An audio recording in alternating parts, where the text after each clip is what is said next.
Assalamualaikum warahmatullahi wabarakatuh. Perkenalkan, nama saya Siti Nurjana, NIM E2010662.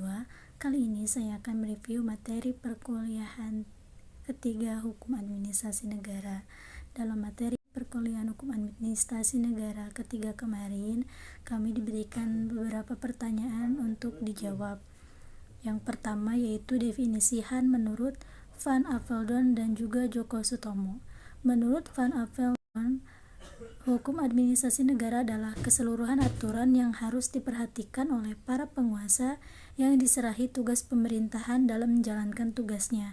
Sedangkan menurut Djoko Sutomo, hukum administrasi negara adalah hukum yang mengatur tentang hubungan-hubungan hukum antara jabatan-jabatan dalam negara dan warga negara. Yang kedua, sebutkan sumber-sumber hukum formal administrasi negara. Jawabannya, undang-undang, praktek administrasi negara, konvensi administrasi negara, jurisprudensi, dan juga doktrin. Yang ketiga, mengapa HAN belum dikodifikasi? Jelaskan faktor-faktor yang menyebabkannya. Jawabannya yaitu 1. Perubahan dalam bidang HAN terjadi dengan cepat. 2. Pembentukan dan pembuatannya tidak dalam satu tangan. Yang keempat, perbedaan HAN dengan HTN. Jawabannya, HTN bersifat pasif, mengatur pembentukan badan-badan negara tingkat pusat dan daerah, membagi kekuasaan pada badan-badan agar dapat berfungsi.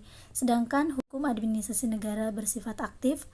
Hukum administrasi negara menjadi sebab negara berfungsi dan dasar dari segala perbuatan administrasi negara. HAN mengatur hubungan warga negara dengan pemerintah. HAN mewujudkan tugas hukum tata negara. Yang kelima, hubungan HAN dengan HTN. Tanpa HAN, alat-alat pelengkapan negara belum dapat melaksanakan tugasnya karena belum ada pedoman yang menjadi panutannya.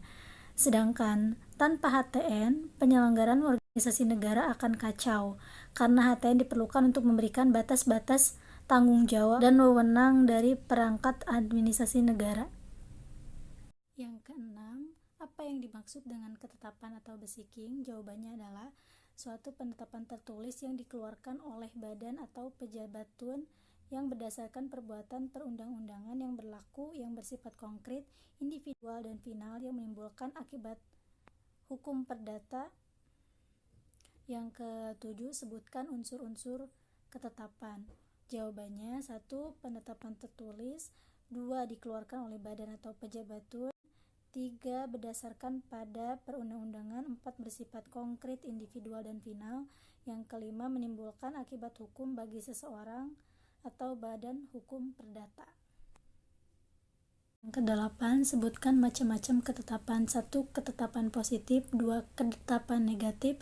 3. Ketetapan deklaratoir. Yang keempat, ketetapan konstitutif.